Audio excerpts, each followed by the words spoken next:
Good morning. Dito na ako sa aking opisina. Ayan. Wala yung aking mga classmate. Kasi umulan, hindi sila nagdilig. Ayan. Check ko lang yung mga stick ng aking anak.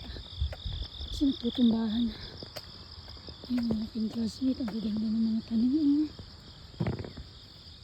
Late na sila nag-ampalaya. Kunti na lang ginapang nila sa akin. Patapos na. Ay, punta na naman ang aking sitaw. Sugar na yun Tapos na ulit, napuno yung balde ko.